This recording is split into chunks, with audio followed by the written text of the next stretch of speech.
In May of 1527, the city of Rome, the heart of Christendom, was torn apart. An army of mercenaries, unpaid and mutinous, descended upon the Eternal City, unleashing a wave of violence that would be remembered as the sack of Rome.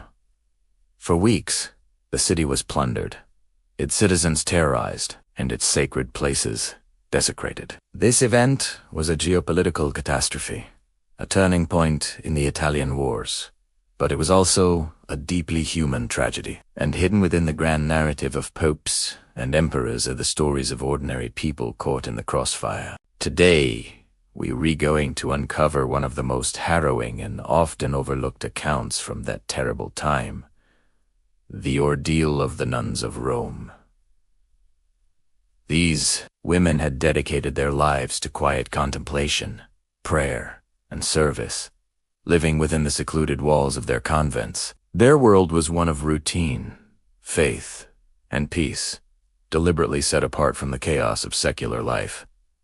But in 1527, the chaos didn't just knock on their door, it smashed it down. The mercenary army, composed of German lanzknechts, Spanish tercios, and Italian soldiers, was a volatile mix. Many of the Germans were fervent Lutherans who saw Rome as the seat of the Antichrist, a den of corruption that deserved to be purged. The Spanish and Italians were Catholics, but their loyalty was to their paymasters, and when that pay failed to arrive, their discipline evaporated, replaced by greed and brutality. When the walls of Rome were breached, no one was safe. The soldiers swarmed through the streets, their fury and avarice unchecked. They stormed palaces, churches, and homes. But the convents held a particular, sinister appeal. They were rumored to hold treasures donations from wealthy patrons, valuable liturgical objects, and they were filled with women, isolated and defenseless. The very sanctity that was supposed to protect these nuns became a target for desecration. Accounts from the time paint a horrifying picture. At convents like San Cosimato, Santa Maria in Campo Marzio, and San Silvestro in Capiti, the soldiers broke in with axes and battering rams. The nuns' vows of chastity were brutally violated. These women, who had pledged their lives to God, were subjected to unspeakable violence at the hands of men who saw them as little more than spoils of war. One chronicler wrote that the soldiers made a mockery of the sacraments and used the nuns for their every whim. They were paraded through the streets, forced to endure public humiliation, and treated as property to be gambled for or sold. Imagine the terror. These were women who had known only the peaceful rhythm of the cloister. Their days were structured by the liturgy of the hours, the ringing of bells marking moments of prayer from dawn until dusk. Their world was one of chanting, scripture, and quiet work. Suddenly, this sacred space was invaded by the screams of violent men, the clash of steel, and the smell of fire and blood. The very chapels where they had prayed for salvation became scenes of damnation. The soldiers were not just after physical violation. They engaged in a kind of psychological warfare. They mocked the nuns' faith, dressing up in sacred vestments, holding mock massas, and desecrating altars. At one convent, they reportedly forced a priest to give communion to a donkey. This was more than just looting. It was a deliberate and symbolic assault on everything these women held sacred. For the Lutheran Landsknechts, it was a physical manifestation of their rejection of Catholic authority. For all the soldiers, it was a complete breakdown of morality, where the most sacred symbols were reduced to props in a carnival of cruelty. But in the midst of this unimaginable horror, we find incredible stories of courage and resilience. The nuns were not merely passive victims.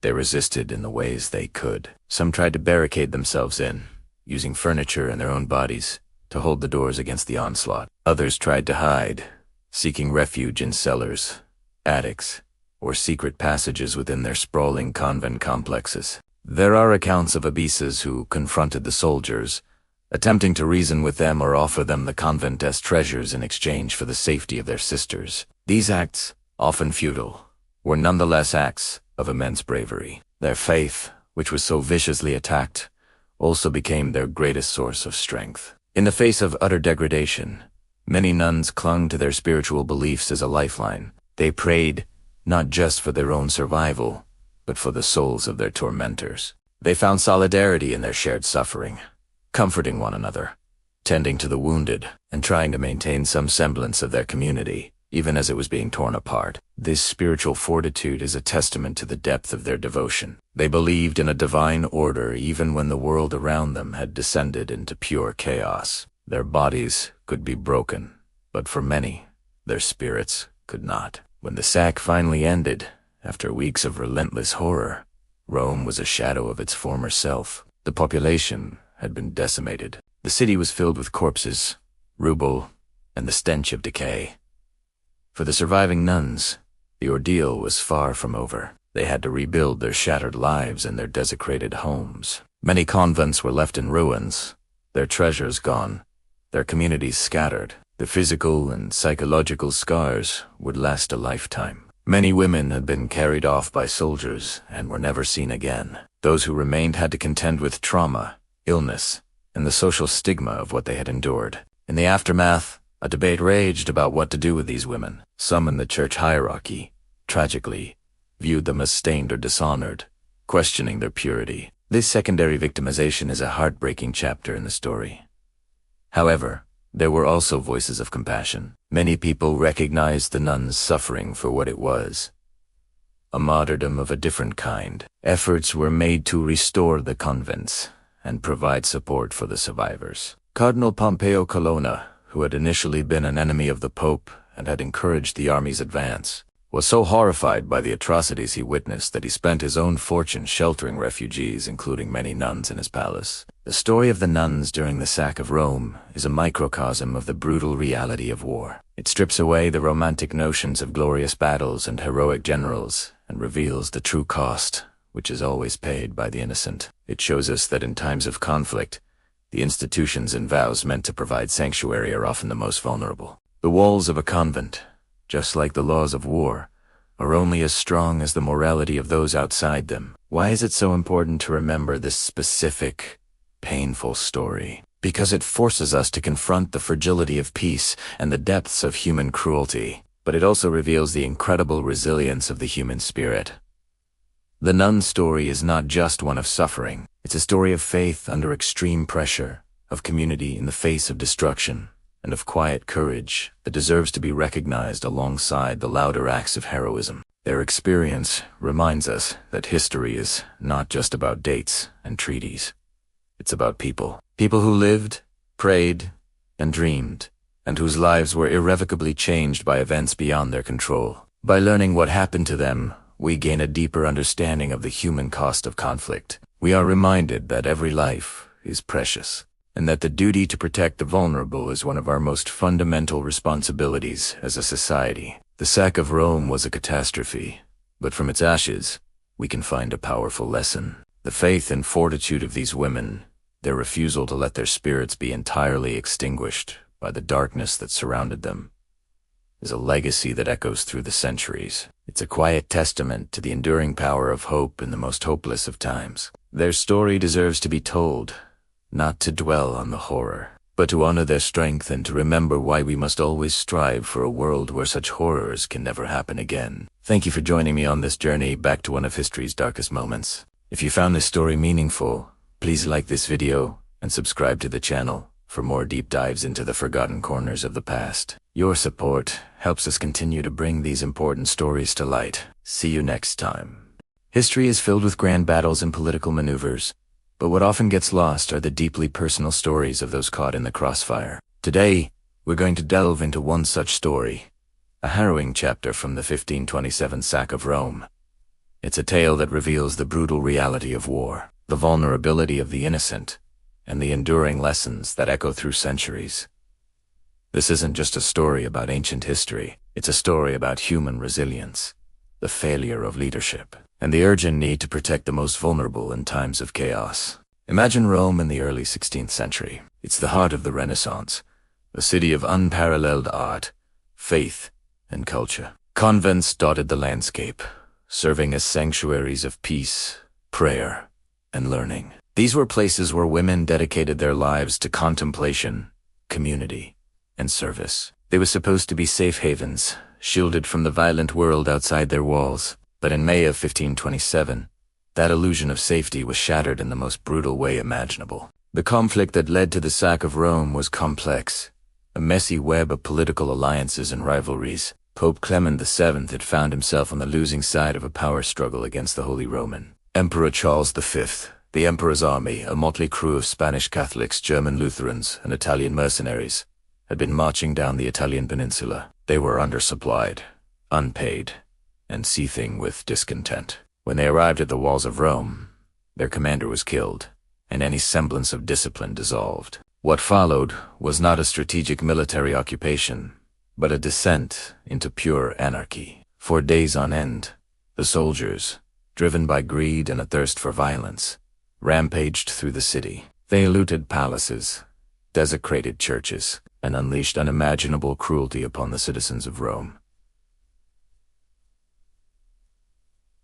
And in the midst of this chaos, the convents became primary targets. These sacred spaces, once symbols of peace, were transformed into scenes of terror. The very walls that were meant to protect the nuns became their prisons. The soldiers saw the convents not as places of God, but as treasure chests waiting to be plundered. They broke down the gates, stormed the cloisters, and tore through the chapels, searching for gold, silver, and anything of value. But their depravity didn't stop at theft. The nuns, who had sworn their lives to God and lived in seclusion, were subjected to the worst forms of violence. They were brutalized, attacked, and their sacred vows were violated in the most horrific manner. The sanctity of their lives and their homes was utterly destroyed. Eyewitness accounts from the time, though difficult to read, paint a devastating picture. Chronicles, written by survivors and observers, describe scenes of nuns being dragged from their chapels, their prayers turning to pleas for mercy that went unheard. These women, who had dedicated themselves to a life of peace and devotion, were thrust into the heart of a conflict they had no part in. They were not soldiers or politicians, they were civilians, and they bore the full brunt of the soldiers' unchecked fury. Their suffering was a stark and horrifying testament to the fact that in war, it is often the innocent who pay the highest price. So, why does this specific tragedy from nearly 500 years ago still matter today? Because it offers us profound and timeless lessons. First, it shatters the myth that war can be contained or civilized. It shows how quickly conflict can spiral out of control, destroying everything in its path, including the most sacred and peaceful institutions. The destruction of the convents serves as a powerful symbol of how war desecrates not just bodies and buildings, but the very soul of a community. Second, the story highlights the unique and often overlooked suffering of women in wartime. Throughout history, women and children have been disproportionately affected by conflict. Their bodies have been treated as battlegrounds, their safety disregarded. The nuns of Rome were not collateral damage. They were direct targets. Their experience is a painful reminder that protecting civilians, and especially women, must be a central priority in any discussion about the rules of war and international law. We must never forget that behind the grand narratives of battles, won and lost are individual human beings whose lives are irrevocably shattered. Third, this event exposes a catastrophic failure of leadership. Pope Clement VII, the political and spiritual leader of Rome, was unable to protect his own people. He retreated to the fortified Castel Sant'Angelo, essentially abandoning the city to its fate. While the soldiers rampaged below, the Pope was a prisoner in his own fortress. This raises critical questions about the responsibility of leaders. When those in power fail to negotiate peace, fail to maintain control over their armies, or fail to prioritize the safety of their citizens, the consequences are devastating. The sack of Rome is a case study in what happens when leadership collapses and the vulnerable are left defenseless. The aftermath of the sack of Rome was a long and painful period of recovery. The city was decimated, its population halved. But for the religious institutions, the trauma of 1527 spurred significant changes. The attack was a wake-up call. Convents and monasteries could no longer rely on faith and goodwill alone for their protection. A new era of security consciousness began. Across Rome and beyond, religious communities started to fortify their buildings. They built higher, thicker walls. They installed stronger gates and reinforced their windows. The architecture of these sacred spaces began to change, reflecting a new, harsh reality. The open, welcoming cloisters of the past gave way to more defensive, fortress-like structures. It was a sad but necessary, beyond physical changes.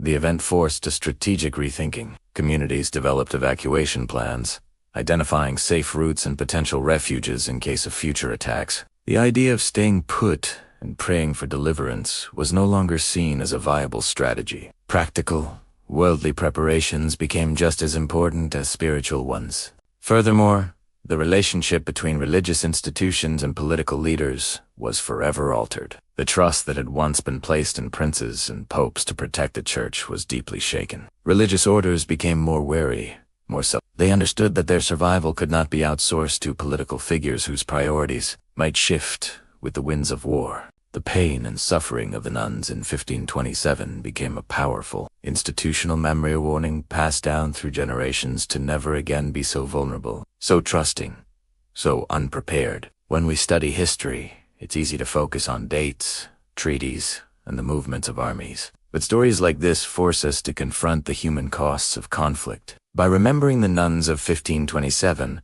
we do more than just recall a historical event. We honor the memory of individuals who suffered unimaginable trauma. We give voice to the voiceless victims of war whose stories are too often buried beneath the headlines of battles and conquests.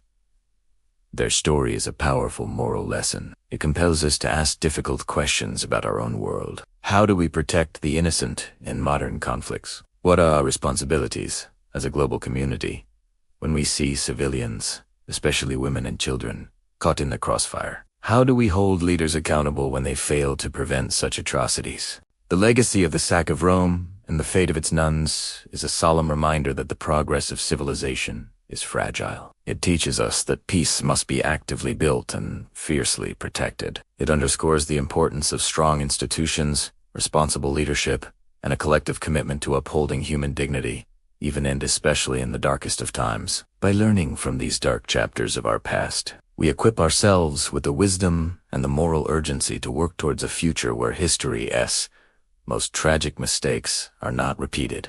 Thank you for joining me on this deep dive into a lesser-known but incredibly important part of history. If this story resonated with you, please like this video and subscribe to the channel for more content that uncovers the hidden stories of our past.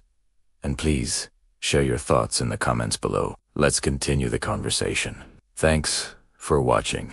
Imagine the city, the center of an empire and the heart of the Christian world, brought to its knees. This isn't a scene from a movie. This was the reality of Rome in 1527. The sack of Rome is often remembered for its political and military consequences. But today, we're going to pull back the curtain on a story that Israeli told the devastating impact it had on the women who had dedicated their lives to God. The nuns of Rome. For weeks, a mutinous, unpaid army of imperial troops, a mix of Spanish Catholics, German Lutherans, and Italian mercenaries ran riot through the city. They were a force unbound by command, driven by greed and a thirst for destruction. No one was safe. Not the rich, not the poor, and certainly not those within the hallowed walls of the city's convents. These sanctuaries, meant to be places of peace and prayer, became stages for unimaginable horror. Soldiers stormed the convents, breaking down doors and shattering the sacred silence. They were looking for treasure, and they believed the churches and convents were hiding vast fortunes. They desecrated altars, stole precious relics, and turned holy spaces into barracks. But they didn't just steal objects. The nuns, women who had taken vows of chastity and seclusion, faced the worst of the soldiers' brutality. They were attacked, violated, and treated with extreme cruelty. Accounts from the time are heartbreaking. Nuns were dragged from their cloisters, paraded through the streets, and subjected to public humiliation. Some were held for ransom, their families forced to pay exorbitant sums for their release. Others were simply taken, their fates unknown. The violence was indiscriminate, fueled by religious animosity, particularly from the Lutheran Landsknecht, who saw the nuns and the entire Catholic establishment as corrupt and deserving of punishment. They mocked the nuns' faith, forcing them to break their vows in the most traumatic ways possible. This wasn't just a breakdown of military discipline. It was a storm of human cruelty unleashed upon the most vulnerable. When the soldiers finally, after a month of terror, began to leave, they left behind a ghost town. Rome was a landscape of death and desolation. The once bustling streets were littered with unburied bodies, creating a perfect breeding ground for disease. The Tiber River, choked with corpses, contaminated the city's water supply. Plague and typhus swept through the ravaged population, claiming even more lives than the initial invasion. For the convents, this was a second wave of devastation. Many nuns who had survived the soldiers' initial onslaught succumbed to the sickness that followed. We have records from convents that once housed 40 or 50 women, only to be reduced to a handful of survivors. The combined toll of violence and disease was catastrophic. The physical and emotional scars left on these women were profound. In the aftermath, the survivors faced a monumental task. The physical destruction was immense. Convent buildings were in ruins, chapels desecrated, and religious artefactus calices. Illuminated manuscripts were either stolen or destroyed. The economic foundations of these communities were shattered. Many convents relied on dowries and land rents for their income, but in the chaos, records were lost and property was seized. They were left with nothing. The challenge of rebuilding was daunting. They had to repair their homes, replace sacred objects, and somehow find a way to support themselves in a city where food was scarce and society had broken down. It was a struggle for basic survival. But the physical rebuilding was, in some ways, the easier part. The emotional and spiritual healing was a much longer, much more painful journey. How do you recover your faith when your sacred space has been so violently profaned? How do you continue a life of prayer and contemplation when you rehaunt it by memories of such extreme violence? Many nuns were deeply traumatized. Some found they could no longer live within the convent walls that now held such horrific memories. They left the religious life altogether, seeking refuge with what was left of their families or simply disappearing, their stories lost to history. For those who stayed, life was never the same.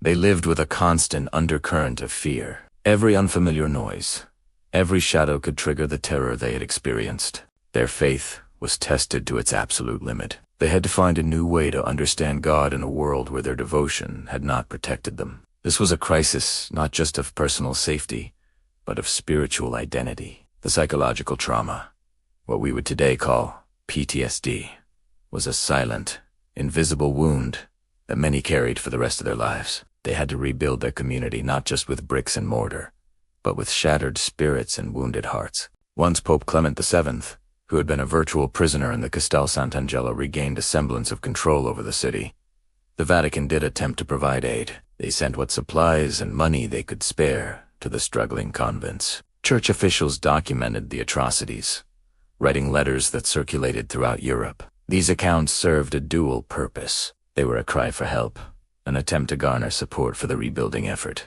But they were also a warning, a desperate plea to the rulers of Europe to prevent such a tragedy from ever happening again. They detailed the suffering of the nuns in stark terms, hoping to shame the perpetrators and shock the conscience of the Christian world. These letters are a major reason we know so much about the specific horrors faced by these women. The sack of Rome was a turning point in European history. Politically, it was a profound humiliation for the papacy. It shattered the illusion that the Pope was a temporal power capable of defending his own city. This weakness emboldened Protestant reformers and secular rulers across Europe. The authority of the Church, already challenged by the Reformation, was dealt a severe blow from which it would take centuries to recover. It accelerated the shift of power from the Church to the state. But the most enduring lesson from the sack of Rome, and particularly from the story of the nuns, is a human one. It is a terrifying example of what happens when the structures of command and morality collapse. It shows how war can strip away the veneer of civilization, unleashing the darkest aspects of human nature.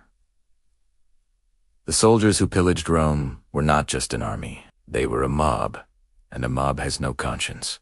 The suffering of the nuns of Rome in 1527 is a stark, tragic testament to the true cost of war, a cost that is often paid by the innocent and recorded only in the margins of history. Their story is a crucial reminder of the fragility of peace and the profound human consequences when it is lost. Thank you for watching. If you found this story compelling, please like this video and subscribe to our channel for more hidden histories. We'll see you next time.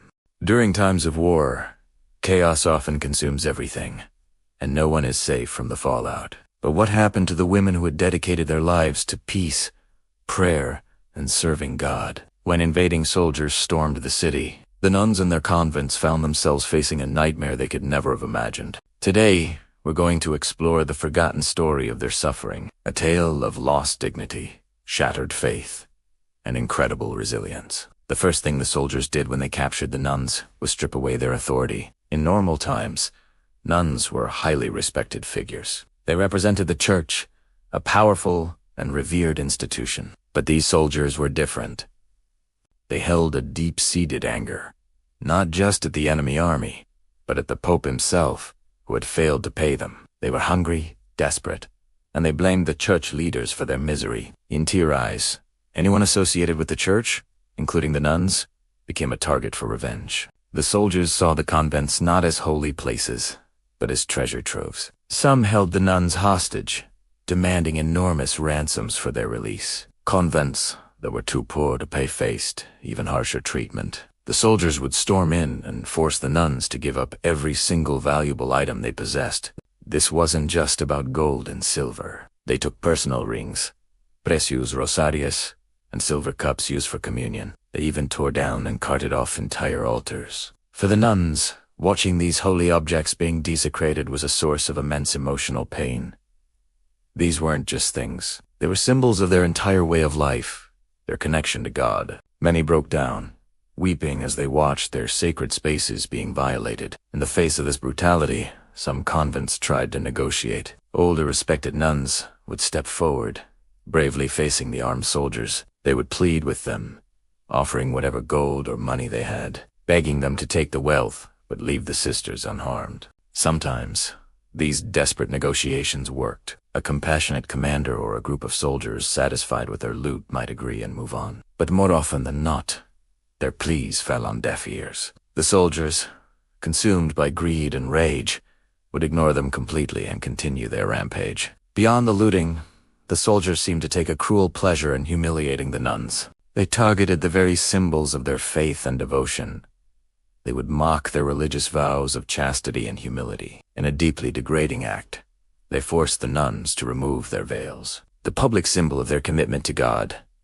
They would then march them around the rooms of the convent, like trophies, shouting insults and making fun of their purity and faith. For these women, who had lived their entire lives shielded from such coarseness and treated with respect, this public humiliation was a profound and deeply traumatic experience. It was a psychological attack designed to break their spirit. The cruelty didn't stop at humiliation. Many nuns were forced into hard labor. The soldiers turned them into personal servants, ordering them to cook their meals, clean their quarters, and carry heavy supplies. These women, who had chosen a life of quiet contemplation and prayer, were suddenly treated as nothing more than tools to satisfy the whims and needs of an invading army. This forced servitude was another way the soldiers systematically broke down their sense of dignity and self. Their peaceful, structured lives were shattered, replaced by chaos, fear, and endless work. The constant threats and terror took a devastating toll. There are harrowing reports of nuns who simply lost the will to live.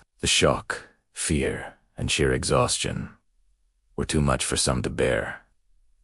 They died. Others were killed when they couldn't keep up with the soldiers' relentless demands or dared to resist in some small way. The violence was pervasive, and the convents, once sanctuaries of peace, became places of unimaginable horror. But even in this darkness, there were glimmers of hope and humanity. Some ordinary citizens of Rome risked their own lives to help. Brave locals hid nuns in their basements or attics. They disguised them in plain clothes, hoping the soldiers would pass them by without realizing they were from a convent.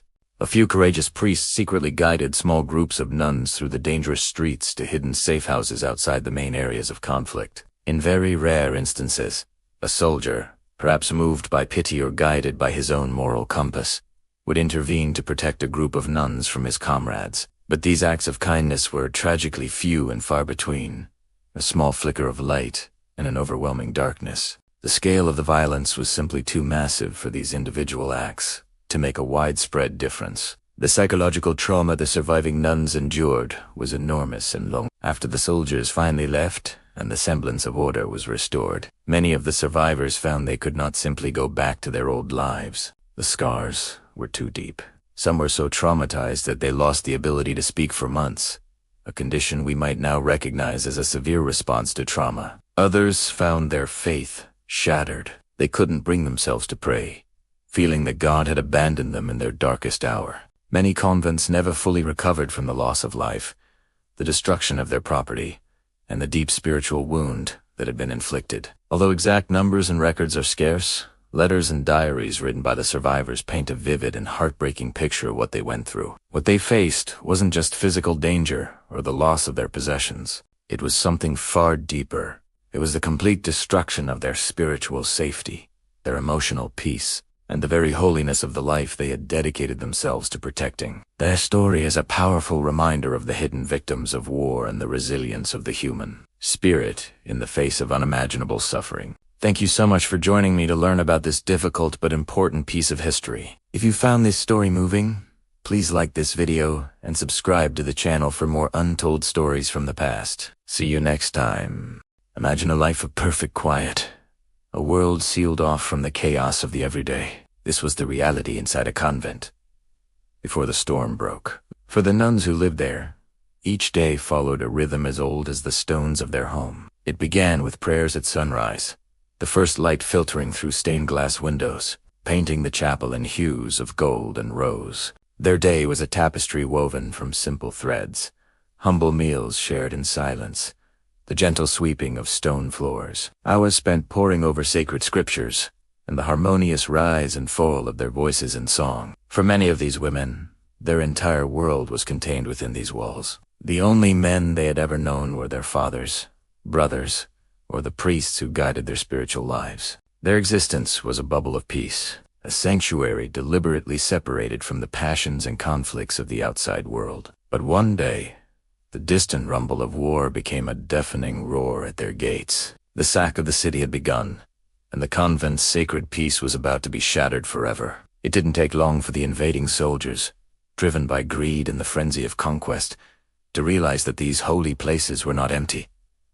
They weren't just houses of prayer, they were treasure troves. Inside, they imagined glittering gold chalices used for communion, ornate silver candle holders that reflected the flickering light, and precious jewelry, emeralds, rubies, and pearls donated by wealthy noble families over generations. Some convents were even rumored to be hiding chests of coins and other valuables for safekeeping. To the marauding troops, these were not sacred spaces. The crucifixes and icons held no power over them. They saw only loot, unguarded and ripe for the taking. The convents were no longer sanctuaries. They were targets. As the shouts and sounds of breaking wood grew closer, a desperate panic took hold within the convent walls. The nuns, who had dedicated their lives to prayer and contemplation, were now forced into a fight for survival. With trembling hands, they slammed shut the heavy iron gates and dragged whatever they could find. Heavy wooden benches, chests, even altars to barricade the doors. The stronger sisters tried to hide the younger novices and the frail elderly nuns in cellars or hidden alcoves, hoping the soldiers would overlook them. Others fell to their knees, clutching their rosaries and crosses, their lips moving in frantic prayer. They clung to the belief that had sustained them their entire lives, that God, their divine protector, would not forsake them. They believed the sanctity of their home would be a shield. But the soldiers outside were armed with more than just faith. Teodaxes, battering rams, and ladders. More importantly, they were driven by a brutal pragmatism and had no fear of divine retribution or earthly punishment. One by one, the defenses of the convents crumbled. The heavy oak doors splintered under the force of iron rams. Ladders scraped against stone walls, and soldiers poured over the top, their faces grim with determination. The sacred rules that had protected these women for centuries vanished in an instant. The ancient tradition of sanctuary, the idea that a church or convent was a place of inviolable refuge, collapsed under the weight of steel and fire. When the soldiers finally breached the walls, they did not see holy women or brides of Christ. They saw only the inhabitants of a conquered city, symbols of the enemy they had just defeated. The nuns were no longer seen as figures of respect. They were prisoners in their own homes. What followed was a descent into chaos, a grim chapter shaped by the raw, unchecked forces of rage, hunger, and the complete and terrifying breakdown of all social and moral order. The scene inside the once peaceful cloisters became one of utter desecration. Soldiers stormed through the chapels, their muddy boots trampling over sacred texts thrown to the floor. They ripped tapestries from the walls, searching for hidden compartments, and smashed statues to see if they were hollow or made of precious metal. The gleaming chalices and patens were tossed into sacks, their religious significance ignored. The nuns' personal quarters were ransacked, simple wooden chests containing their few worldly possessions, a handwritten prayer book, a family memento were broken open and their contents scattered. The soldiers, some of whom hadn't eaten a proper meal in weeks, raided the kitchens and storehouses, devouring the convent's meager supplies of bread, cheese, and wine. The sounds of prayer were replaced by the clang of metal on stone and the guttural shouts of the invaders. For the nuns, this was a violation beyond comprehension.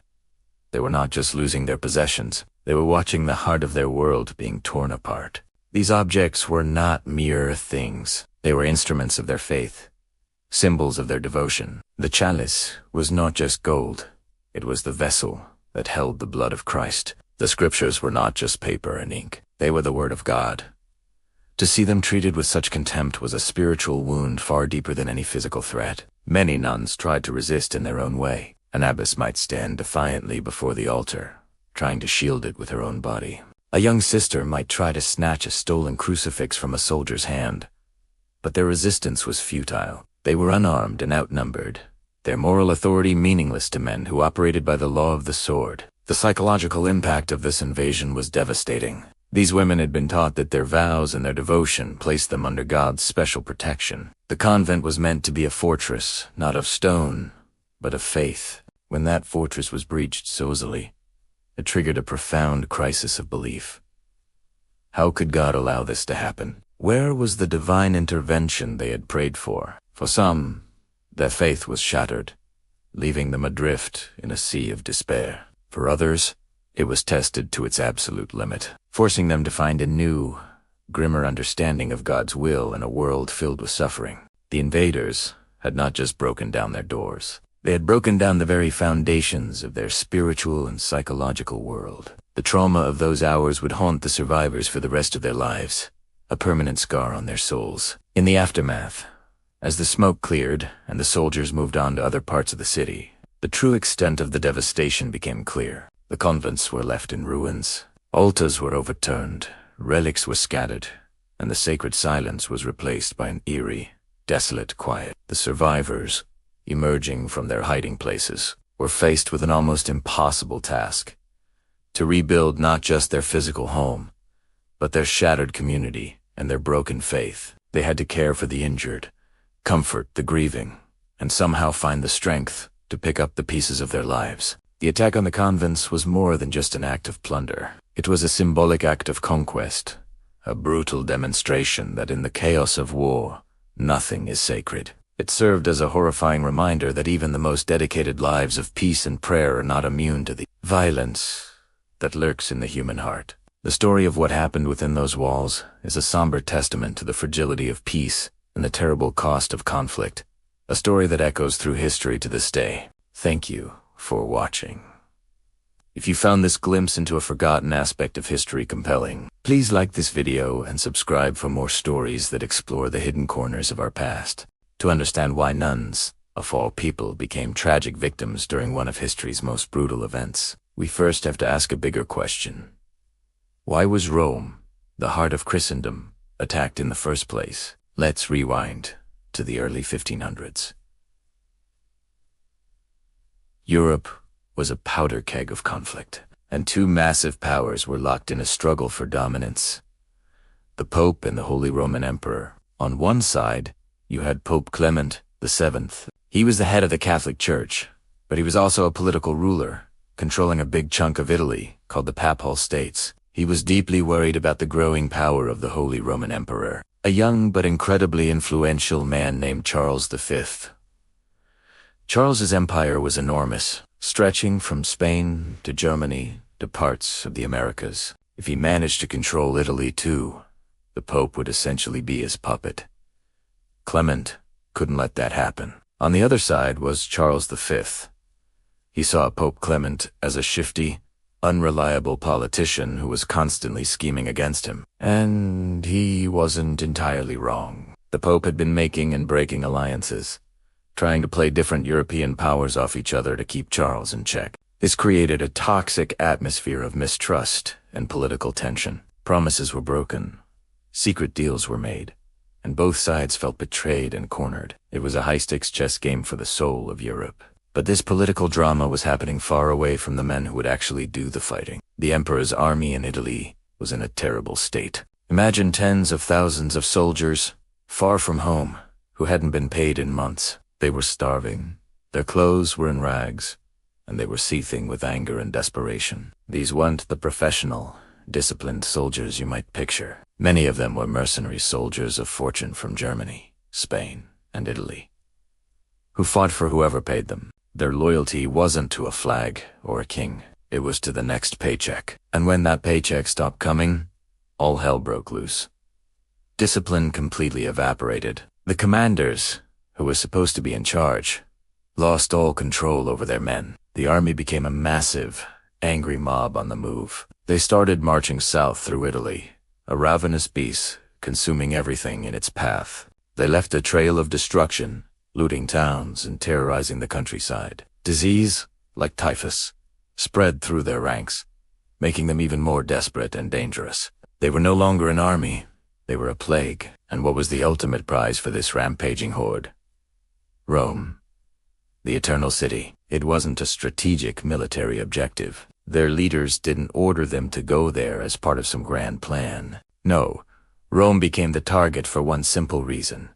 It was rich. In the minds of these starving, unpaid soldiers, Rome was a treasure chest waiting to be cracked open. It was filled with gold, silver, priceless art, and wealthy churches. It was the ultimate payday. The city's religious significance meant very little to them at this point. In fact, for many of the German mercenaries, who were followers of Martin Luther and the new Protestant Reformation, the Pope was the Antichrist, and Rome was the sinful whore of Babylon. This added a dangerous layer of religious fury to their greed. Back in Rome, Pope Clement was dangerously overconfident. He trusted in the city's massive, ancient walls, which had protected it for centuries. He believed his Swiss Guard, famous for their loyalty, would be enough to hold the line. And if all else failed, he had the Castel Sant'Angelo, impenetrable fortress connected directly to the Vatican, where he could take refuge. He seriously underestimated the sheer desperation and fury of the army approaching his gates. The real problem, though,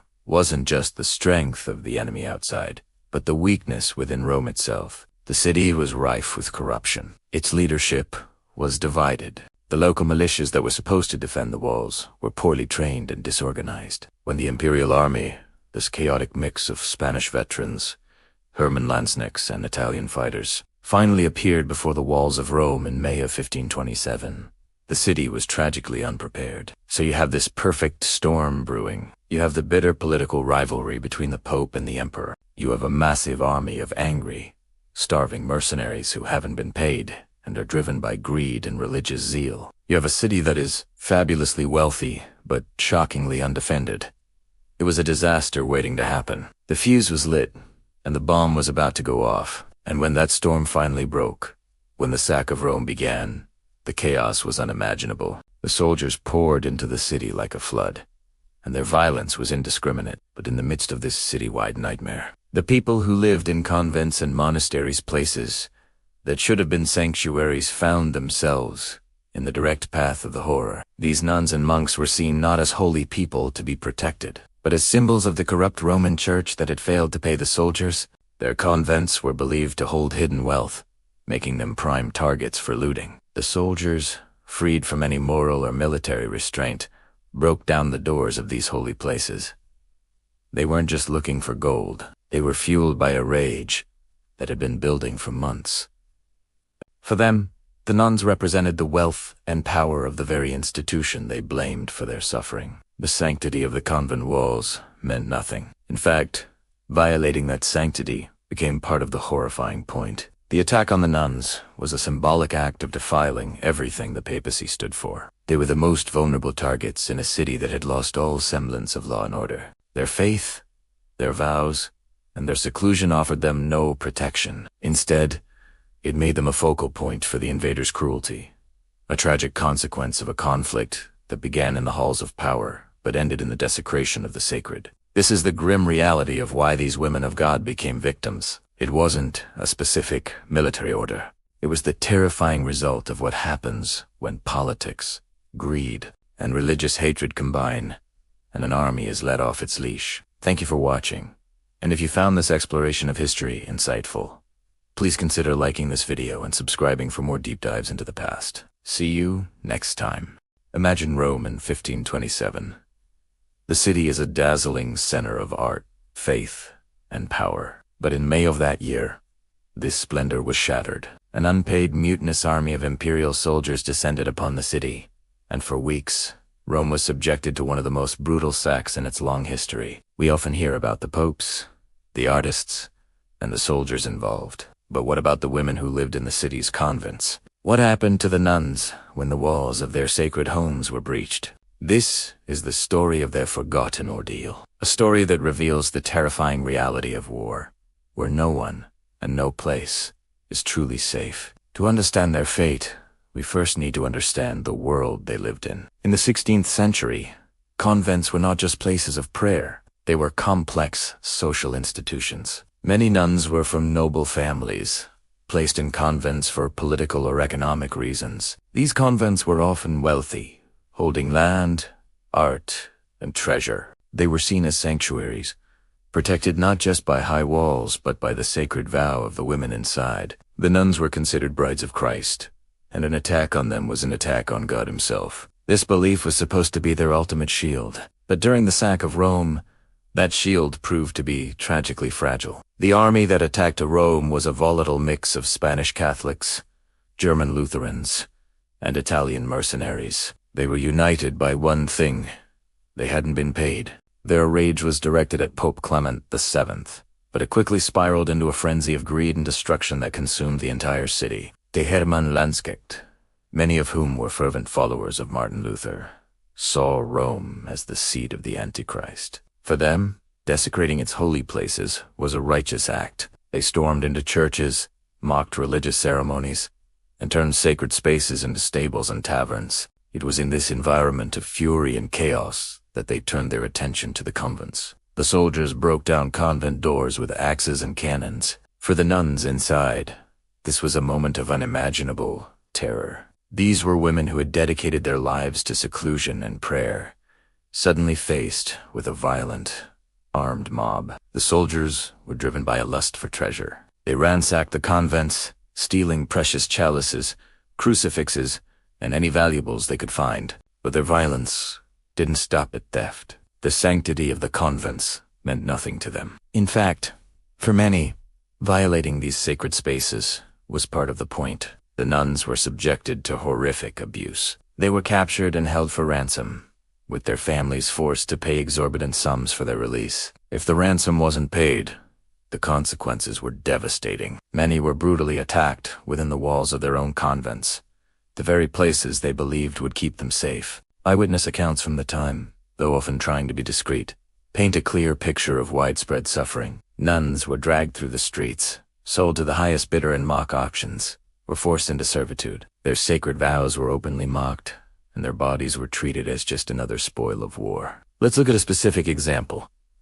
The convent of San Cosimato in Trust. This was a well-known and respected community. When the soldiers broke in, they found not only the nuns, but also many noble women who had fled there for safety, believing a convent would be spared.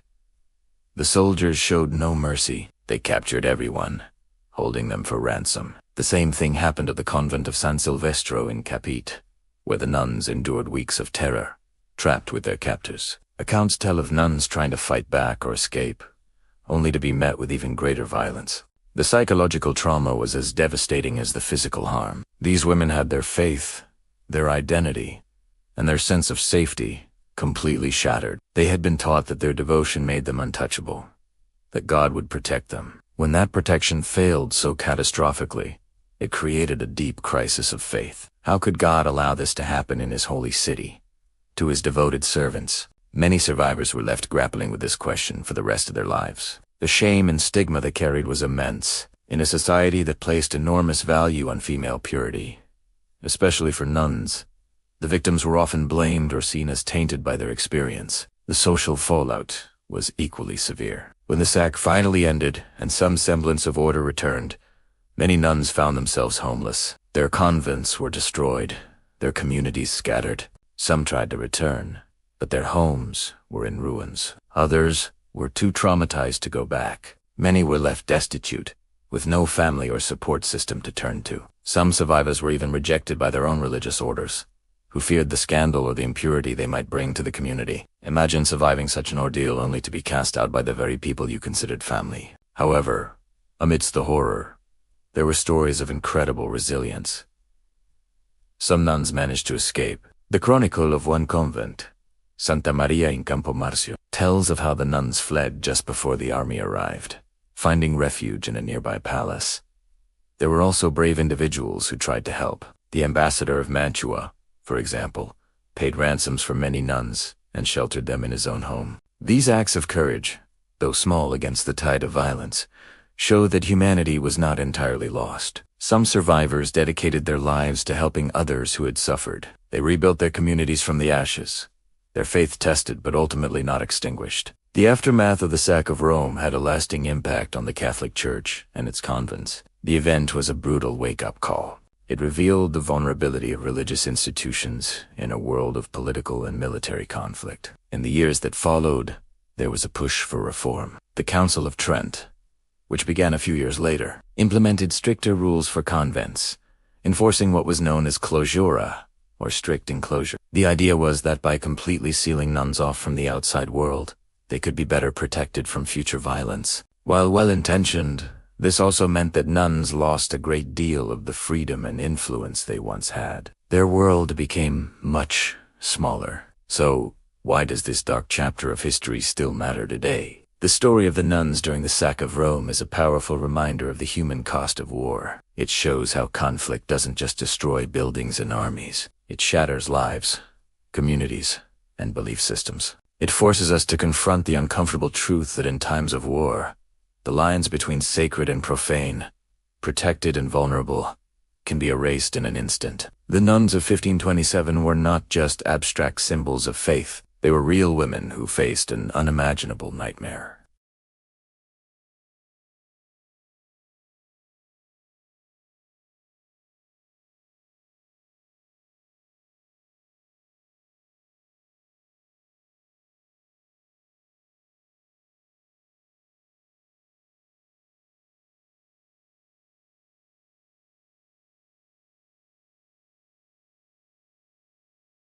Have you ever wondered what happens when the chaos of war storms into the quietest, most sacred of places? Today, we are going to talk about a subject that is often left in the shadows of history books: the fate of nuns during times of invasion. This isn't a story meant to shock or scare you. Instead, it's an honest look at how conflict can shatter the sanctity of even a convent, and what that tells us about the brutal nature of war itself. We'll explore the real stories of these women, not as abstract figures in religious habits, but as ordinary people who faced extraordinary violence. Their experiences are a powerful testament to the human cost of conflict, a cost that extends far beyond the battlefield.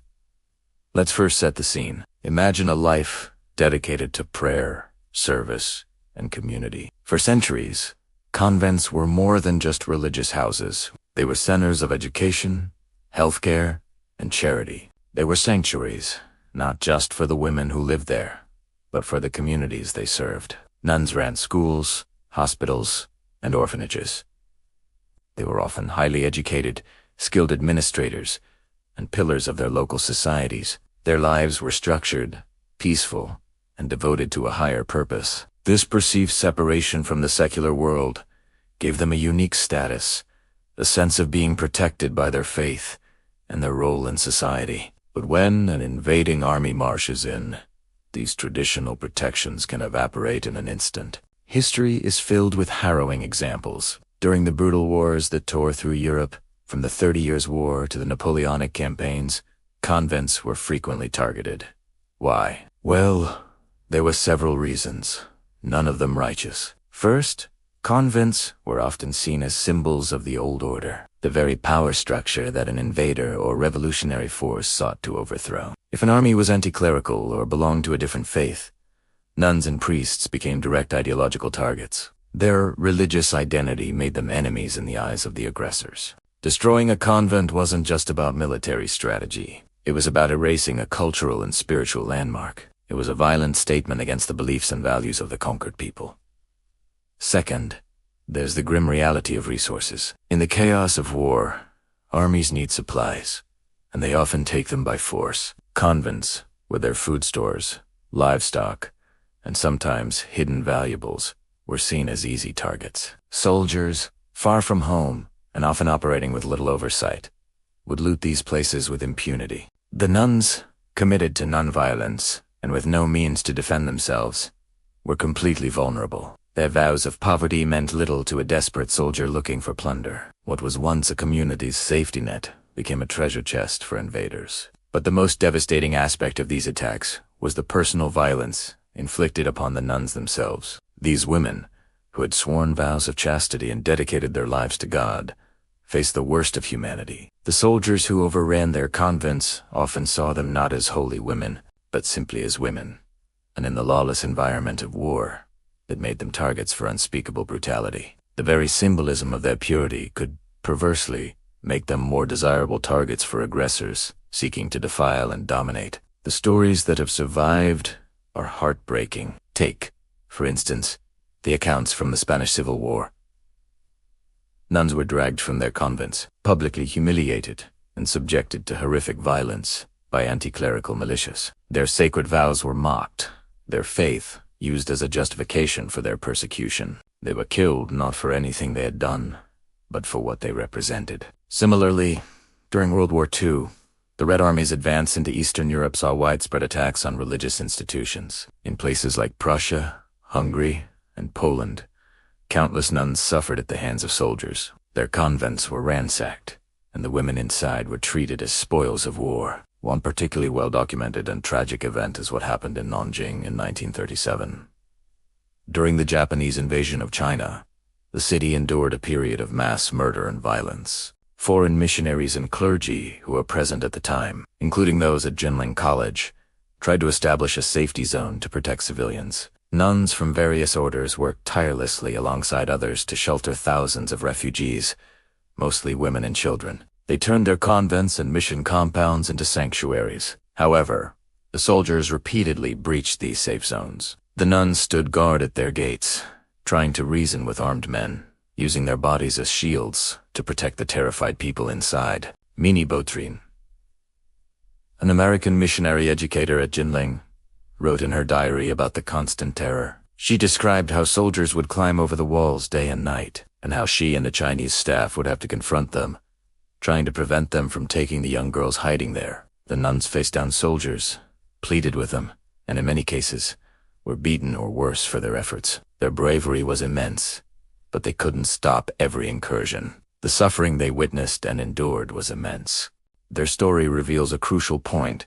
In the face of systematic, state-sanctioned brutality, moral authority and religious status offer very little protection. The psychological trauma for the survivors was profound. How do you reconcile a life of faith with having experienced such evil? For many, the assault was not just on their bodies, but on their souls. They had to grapple with the feeling that their sacred spaces, and by extension their God, had been violated. Many were silenced by shame or trauma, their stories buried for decades. It was often other nuns, their sisters in faith, who provided the support needed to begin healing. They rebuilt their communities, not just the physical walls of their convents, but the spiritual and emotional fabric of their lives. Their resilience is as much a part of the story as their suffering. It's also important to understand that this isn't just ancient history. In modern conflicts, from the Balkans in the 1990s to recent events in the Middle East and Africa, religious women and sacred places continue to be targeted.